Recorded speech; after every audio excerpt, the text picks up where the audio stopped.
Hello students, good morning to all. Let us start the remaining part of second chapter. We were discussing about the various types of agriculture in Maharashtra, and we have seen the intensive agriculture and dairy farming. Let us see the next two types, that is livestock farming and horticulture. So let us start what is meant by livestock farming. The word livestock is nothing but the uh, which is used for the cattle or for the live things which are animal related. So most of the animals which are used for various purpose for in the agriculture by the farmer, that is called as livestock farming. So human being uses animals for variety of purposes. As you know that various animals as like a buffalo, cows, bullocks, sheep, goats, camels, and many more animals are used in the agriculture for many purposes, and that is from the ancestors to till date. So why these animals are used for bo- used by farmers in agriculture? Let us see. So they are giving meat, eggs, hides, furs, wool, hair, horns, bones, leather, and feather. So there are various things which we can get through the animals, and that's why these animals are too much useful for the farmers, and that is called as livestock farming. They are used for not only these, but they are used for the transport, for the plowing, carrying of woods and logs, as like elephant also used for the carrying of wood or the logs of the logs from the forest to the paper mill. So animals are too much useful for the farmers by many ways. Not only these, but horns of some animals are used for internal decoration of the resorts and palaces. As you know that some animals having very sharp horns, and these horns are useful for making the uh, very decorative things which are uh, fascinate the resorts and palaces which we can see in the many places. Some animals used for recreational purposes in the circuses, particularly used by the circus owners, that are also recreating our children and our audience.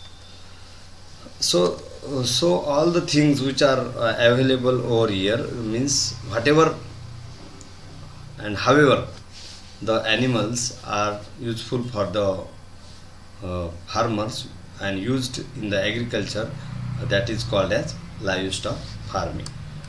Next one is horticulture, the cultivation of flowers, fruits, and vegetables in a small plot using intensive method of farming.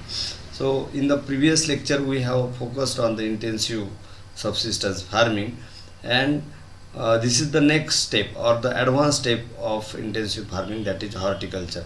Whenever we grow flowers, fruit, and vegetables in a small plot, and whenever we used intensive method, that is called as horticulture. First important characteristics of horticulture is products are high value crops. High value crops means which are giving more production, or which are having more cost production, as well as having more market. So that is important characteristics. Products are high value crops. They are highly perishable and hence need to store carefully. Most of the time whenever there is a practice of horticulture, fruits, flowers are grown over there, and vegetables, particularly capsicum, and many that is uh, useful for the daily purpose by the human being, that is coriander, that is also grown in the uh, horticultural practice. Next one is high nutritional value, rich in proteins, vitamins, and mineral salts. As I already explained that these these crops or these production high value because they have rich in proteins, they are rich in proteins, they are rich in vitamin, and they are rich in minerals also. Next characteristic is NHB providing 50% subsidy for each inputs. As you know that National Horticulture Board of India providing 50% subsidy to each input in for the horticulture. Means for which inputs? For the construction of polyhouses, for the construction of shade nets, for the um, construction of that polyhouse structure, for the labor, for the for the marketing, for the transportation.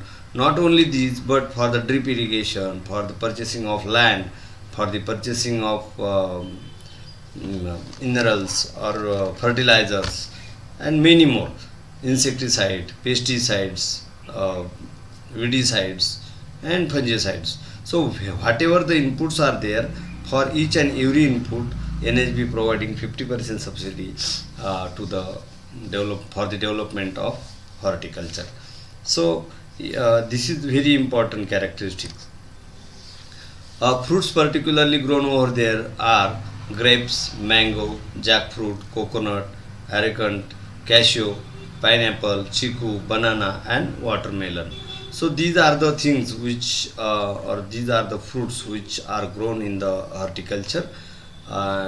Some crops particularly which are perishable, that is capsicum and coriander, and many vegetables which are used for the purpose, daily purpose, by domestic, for the domestic purpose, that are grown over there in the horticulture.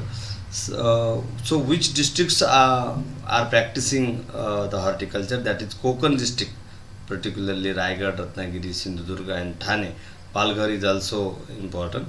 Pune, Nashik, and Nagpur is also practicing this type of agriculture, and so this is the spread up of horticulture throughout the part of Maharashtra. But Pune, Nashik, Nagpur, these districts having near market, having market nearby, and that's why the development of horticulture is very fast.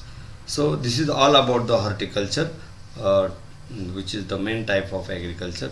So today we stop here. Thank you very much.